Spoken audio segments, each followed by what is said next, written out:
Hello guys, welcome to KB's random. So এই ভিডিওতে আমি ইউরো 2024-এর প্রেডিকশন করব। সো প্রেডিকশন করার আগে প্রত্যেকটা ম্যাচের একটু প্রিভিউ করার চেষ্টা করব, তো ক্লাস কেমন হতে পারে না পারে। তো ফার্স্ট আসছি Spain and Germany. So Spain and Germany sofa user predict করেছে 52% chance to Spain win this match, and 34% chance for Germany, and 40% draw. So এখানে অডিয়েন্স অনুযায়ী, সুপার স্কোরস ইউজার অনুযায়ী এখানে জার্মানি জেতার চান্স কম, স্পেনের বেশি। বাট আমার মনে হয় জার্মানির একটু ভারী আছে স্পেনের উপরে। হ্যাঁ, অনেকে যে ম্যাচের স্ট্যাটস বা পারফরমেন্স দেখলে বা গোল স্কোরিং দেখলে বোঝা যাবে যে স্পেনই জিতবে বলে মনে হচ্ছে। বাট জার্মানির প্লাস পয়েন্ট হচ্ছে on the field there will be Kruse and their manager is Nagelsmann situations বিশাল হেভি হ্যান্ডেল করতে পারে, অ্যান্ড সিচুয়েশন অনুযায়ী ও সাবস্টিটিউট করে খেলা চেঞ্জ করে দিতে পারে বা ট্যাকটিক চেঞ্জ করে দিতে পারে। তো এটা একটা ওদের বড় প্লাস পয়েন্ট। দেন প্লেয়ার তো আছেই, দুটো টিমেরই খুবই ভালো প্লেয়ার আছে। এদিকে ক্লাস হবে আমাদের হচ্ছে কী বলে, পেড্রি ভার্সেস জামাল মুসিয়ালা, কাই হ্যাভার ভার্সেস মোরাটা, ইয়ামাল, ফ্লোরেন্টে উইডস, এদিকে রুডিগার আছে, এদিকে এদিকে সব এদের প্রত্যেকে লোপারতে ভালো গোলকিপার, ভালো ব্যাক আছে, মানে ডিফেন্ডার আছে প্রত্যেকের সাথেই, প্রত্যেকটা দিকেই আর কি। স্পেনের হচ্ছে ইয়াংস্টার বেশি, পারফর্মার সবচেয়ে বেশি। বাট জার্মানিতে এক্সপিরিয়েন্স প্লেয়ার্স অনেক বেশি। যেখানে আছে ক্রুজ আছে, ম্যানুয়েল নয়ার আছে, রুডিগার আছে, কিমিজ আছে। রুডিগার তবু বলা যায় যে মিড মিড বলা যায়, একদমই ইয়াং নয়, একদমই ওল্ড নয়, মিড বলতে পারো। আর গুন্ডোগন খুব ভালো প্লেয়ার একটা। তো মিডফিল্ডিংয়ের কি বলবো, মিডফিল্ডিংয়ের এল ক্লাসিকও বলতে পারো। মিডফিল্ডার এখানে ভর্তি, রদ্রি, পেড্রি, গুন্ডোগন, এদিকে জামাল মুশিয়ালা, এটা সব আছে। ক্রুজ আছে, এদিকে এনরিচ আছে। তো সবচেয়ে ভালো ম্যাচ এটাই হবে বলে সবাই আশা করছে, and everyone is saying that this will be decider who will be the winner of euro 2024। So এদের দুজনের মধ্যে কেউ একজন ইউরো চ্যাম্পিয়ন হবে, এটাই সবাই আশা করছে। সো আমার প্রেডিকশনস, হচ্ছে ফার্স্ট স্কোর করবে মেবি স্পেন। ফার্স্ট স্কোর করবে, I think it will be 2-1 two Germany. Germany 2-1 জিতবে। ওকে, দেন আসছে আমার সবচেয়ে controversial match, Portugal versus France. আগে প্রিভিউ দেখে নেওয়া যাক। পর্তুগাল ভার্সেস ফ্রান্স, তো এখানে ইভেন মেবি সোফা ইউজারের সবচেয়ে বেশি ইউজার মেবি CR7 ফ্যান অথবা পর্তুগাল ফ্যান, সে ওই জন্য এখানে ভোট করেছে 45% চান্স। নয়তো বেশিরভাগ সোশ্যাল মিডিয়া বা ওভারঅল দ্য ওয়ার্ল্ড কেউ ভাবছে না যে পর্তুগাল জিতবে, এখানে কোনো চান্স নেই সেভাবে।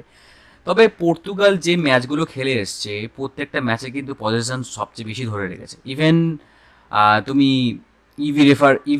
ইভিরেফ যে ওয়েবসাইট আছে ওখানে গিয়ে দেখতে পারো তুমি, পজিশন অনুযায়ী পর্তুগালই ফার্স্ট আছে, ইভেন জার্মানির থেকে বেশি পজিশন ধরে রেখেছিল। যদিও পজিশনের উপর ডিপেন্ড করে না এখনকার মডার্ন ফুটবল, আর যদি রেজাল্ট না আসে সেখান থেকে কি পজিশন নিয়ে কোনো লাভ নেই, যেখানে জিওর্জিয়ার কাছে হেরে গেছে বা তবুও একটা প্লাস পয়েন্ট তো থাকছেই, কারণ উইদাউট দ্য বল পর্তুগাল কখনোই ভালো নয়। উইথ দ্য বল যদি কিছু করতে পারবে। সেখানে হচ্ছে ফ্রান্সের দিক থেকে পর্তুগালের প্লাস পয়েন্ট, ফ্রান্সের মধ্যে কিলিয়ান এমবাপ্পে অনেক কিছুই ড্রিবল করছে, শ্যুট করছে, কিন্তু সেভাবে পারফরমেন্স নেই। ক্লোজ টু CR7 যেভাবে পারফরমেন্স আছে সেরকমই বলতে পারো। কিলিয়ান এমবাপ্পের পোটেন্সিয়ালটা বেশি, এটাই ছুটছে বেশি, এইগুলোই দেখা যাচ্ছে, ড্রিবলিং করছে বেশি। বাট বাকি দিকে মোটামুটি পেপেকে যদি আন্ডার এস্টিমেট করো এটা ভুল হবে, কারণ পেপে এখনো পর্যন্ত আমার মনে হয় যে ফ্রান্সের ফ্রন্ট লাইন বা যে কোনো টিমের ফ্রন্ট লাইনকে আটকানোর মতো ক্ষমতা আছে। হ্যাঁ, ব্লান্ডার তো সবারই মাঝে মাঝে হয়ে যেতে পারে, যে আগের ম্যাচে ব্লান্ডার হয়েছিল সেই জন্য পেপে, বাট ওখানে ডিয়েগো কস্টা সেভ করেছে, সেটা একটা লাকের ব্যাপার ছিল, বা সাহেব করতে পেরেছে, এটা অবশ্যই লাক বলা চলে না, 50-50 বলা চলে। বা ব্লান্ডার সবার ক্ষেত্রেই হয়, কাইল ওয়াকারের ক্ষেত্রে হবে, প্রত্যেকের ক্ষেত্রে হতে পারে। বাট বাকি টিমের বাকি পুরো ম্যাচটার পারফরমেন্স পেপের খুবই ভালো ছিল, ঠিক আছে। তো এখানে বলা যেতে পারে কিলিয়ান এমবাপ্পেকে পেপে বা রুবেন ডিয়াস মোটামুটি ট্যাকেল করতে পারবে আমার যেটা মনে হয়। বাদ বাকি ওদিকে ডিফেন্স আছে, কুন্ডে আছে, সালিবা অ্যান্ড থিও হার্নান্ডেজ, এরাও খুব ভালো ডিফেন্ডার। ক্রিস্টিয়ানোকে কিছু একটা এই ম্যাচে করতে হবে, মেবি এই ম্যাচে ফার্স্ট গোল করবে ইউরো কাপে, ইউরো টুর্নামেন্টে। এটা যদি গোল করতে পারে তো যত ক্রিটিসিজম আছে সবই আর কি ধামাচাপা পড়ে যাবে, সব ফেড আউট হয়ে যাবে যদি গোল করতে পারে। আই হোপ, আমি অ্যাজ এ CR7 ফ্যান আমি চাইবো এই ম্যাচে গোল করুক, কোনোভাবে করুক, ট্যাপ ইন করুক, যেভাবে হোক, যেভাবে হোক। মেবি ফার্স্ট স্টার্টিং 11-এ জিওকে জোটা নাও থাকতে পারে, রাফায়েল লিয়াও সেখানে থাকতে পারে। রাফায়েল লিয়াওটাই প্রতিবার স্টার্ট করছে মেবি মোস্ট অফ দ্য গেমেতে।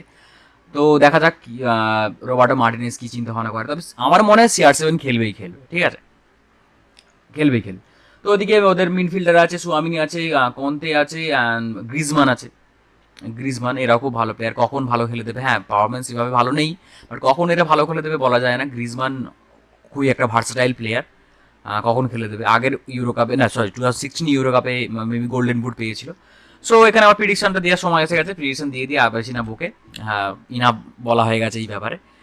প্রিডিকশনস এখানে maybe, to be honest as CR7 fan আমি প্রিডিক্ট করছি না, মেবি এখানেও 1-0 অথবা 2-1, আমি যাব 2-1-এতেই, 2-1-এতে জিতবে France. Okay, to be honest. আর যদি CR7 ফ্যান হতাম, ফ্যান হিসাবে দিতাম, অন্য কিছুই দিতাম, বাদ দাও, আমি প্রথম প্রিডিকশনটা ঠিকঠাকভাবে করতে চাই। দেন আসছে ইংল্যান্ড ভার্সেস সুইজারল্যান্ড। দেখা যাক ইংল্যান্ড ভার্সেস সুইজারল্যান্ডে কেমন কি লাইনস আপ হতে পারে। নাও আসছি ইংল্যান্ড ভার্সেস সুইজারল্যান্ড। ইংল্যান্ডের স্টার প্লেয়ার ভর্তি এখানে। ইউজার প্রেডিক্ট করেছে 50%, সোফা স্কোরের ইউজার প্রেডিক্ট করেছে 50% chance there is for England winning this game, and 40% for Switzerland. But আমার মনে হয় সুইজারল্যান্ড যেরকম ব্যালেন্স টিম হয়ে আছে, যেরকম পোটেন্সিয়ালি তারা দেখাচ্ছে গ্রাউন্ডে, আমার মনে হয় এখানে সুইজারল্যান্ড উইল গ্রো থ্রু। তবে যদি বেলিংগাম শেষ মিনিটে আবার খেলা ঘুরিয়ে দেয় ব্যাপারটা আলাদা, but all over the game আমি বলতে পারি সুইজারল্যান্ড খুবই ভালো খেলবে, বেটার খেলবে ইংল্যান্ডের থেকে। কারণ অল ওভার দ্য টুর্নামেন্ট সুইজারল্যান্ডের পারফরমেন্স একদম কি বলবো দারুণ দেখা গেছে। মানে অবশ্যই এটা আনএক্সপেক্টেড নয়, কারণ সুইজারল্যান্ড আগের ইউরো কাপও দেখিয়েছিল, ফ্রান্সকে মেবি আউট করেছিল। তো বাট আগের ওয়ার্ল্ড কাপে সেভাবে পারফর্ম করতে পারেনি, পর্তুগালের কাছে খুব ভালো খারাপভাবে হেরে যায়। বাট একটা আন্ডাররেটেড মিডফিল্ডারের কথা বলি, গ্রানিট জাকার যে লাস্ট যে ইউরো চ্যাম্পিয়নগুলো ছিল প্রত্যেকটা ইউরো কাপেতে গ্রানিট জাকার পাসিং অ্যাকুরেসি কি পাসে সবচেয়ে বেশি ছিল। তো এটা অনেক প্লেয়ারই আন্ডাররেটেড থেকে যায়, তার মধ্যে গ্রানিট জাকা একটা। জাকা আছে, এটা প্লাস পয়েন্ট। বাদ বাকি ভার্গাস আছে, তারপর হচ্ছে জাকরি যখন তখন নেমে যা ইচ্ছে করে দিতে পারে, ম্যান অফ মাসলস যাকে বলি, যার শরীরে কোনো মাসল ছাড়া কিছু নেই দেখে মনে হয়, হাইটেও ছোট। আর ইয়ান সোমার খুব ভালো গোলকিপার, ঠিক আছে, একদম আন্ডার এস্টিমেট করা যাবে না। ব্রায়ান মিনুকে গোলকিপিং করে এসছে, ম্যানুয়েল নয়্যারের দায়িত্ব পালন করে এসছে, খুব ভালোভাবে করে এসছে, এটা বলতেই হবে। বাট এদিকে যদি ইংল্যান্ডে বলিস, there is a lots of star player, Kane's, Bellingham, Saka, Phil Foden, Kyle Walker, Luke Shaw, সবাই আছে, সবই স্টার প্লেয়ার। কিছু কুছ ভি হো সকতা হ্যায়, লাইক কিছুই হতে পারে। বাট সুইজারল্যান্ড যে ব্যালেন্সড ওয়েতে আছে সেইটা সুইজারল্যান্ডকে গ্রোথ করাতে পারে এখান থেকে। আমি বলবো, আমার প্রেডিকশন, জেনুইনলি প্রেডিকশন, সুইজারল্যান্ড এখানে জিতবে। এখানেও আমি বলবো যে 2-1 জিতবে। ওকে, লেটস তারপরে টার্কি ভার্সেস নেদারল্যান্ড। তার আগে আমি দেখিনি টার্কি ভার্সেস নেদারল্যান্ডে কেমন লাইনস আপ আছে, দেখা যাক। সরি, আবার এখানে চলে এলাম। ইয়েস, টার্কি ভার্সেস নেদারল্যান্ড, আমি জাম করে চলে গেছিলাম মেবি। আচ্ছা, এখানে আসছি টার্কি যে কেন কোয়ার্টার ফাইনালে উঠলো, অনেকের মনে কোশ্চেন আছে। But turkey is one of the emerging team in this tournament, যে এমার্জ করেছে। আগে এত ভালো পারফরমেন্স বা এত দূর কখনো আসেনি। এখানে আদ্রাগুলার তো আছেই, সবচেয়ে প্রশংসনীয় আদ্রাগুলার। বাট আদ্রাগুলার ছাড়া বাকি টিমও যে খারাপ হয়েছে তা নয়। জেমিরাল যে বলে যে প্লেয়ারটা আছে নাম্বার 3, ওই প্লেয়ারটা খুবই ভালো করেছে। আগের ম্যাচে মেবি 2 গোল ওনারই ছিল। দেন আসছি নেদারল্যান্ড আগের ম্যাচটায় খুব ভালো খেলেছে। মেভিস ডিপে, ভ্যান ডিচ থেকে শুরু করে সবাই ভালো খেলেছে। আমি সেরকম এদের প্লেয়ার সেভাবে চিনি না, বাট আগের ম্যাচে খুবই ভালো করেছে। কডি গ্যাকপো খুব ভালো খেলেছে দেখা যাচ্ছে এখানে রেটিং অনুযায়ী। তো এখানে অডিয়েন্স বলছে 61% win for Netherland, for win this game, to win this game, and Turkey is 31% and বাদ বাকি 8% draw. So আমি প্রেডিক্ট করব এখানে Netherland will win by 2-0. Okay, so this is my predictions. Germany will go through by 2-1. France will go through by 2-1, and Switzerland will grow through by 2-1. 2-1 কেন বলছি, but এই ম্যাচগুলো খুবই ভালো ম্যাচ হবে, সেই জন্য আমি বেশি স্কোর আশা করছি না, বা কেউ জিরোতে থাকবে, ক্লিন সিটে থাকবে সেটাও আশা করছি না, সেই জন্য এরকমভাবে প্রেডিক্ট করছি। তো আর নিচে দিচ্ছে 2-0, এখানে মনে হয় না নেদারল্যান্ডের ডিফেন্স টার্কি ভাঙতে পারবে, আদ্রাগুলো যদি কিছু করে দেয় সেটা লাস্টের দিকে ম্যাচ ঘুরে যেতে পারে। তো এটা আমার প্রেডিকশনস। তোমাদের কী প্রেডিকশন, তোমরা যদি ভিডিও দেখে থাকো তো অবশ্যই জানাও, আর ভিডিওটা কেমন লাগলো অবশ্যই জানিও। এই চ্যানেলে নতুন হলে অবশ্যই সাবস্ক্রাইব করতে ভুলো না। বাই।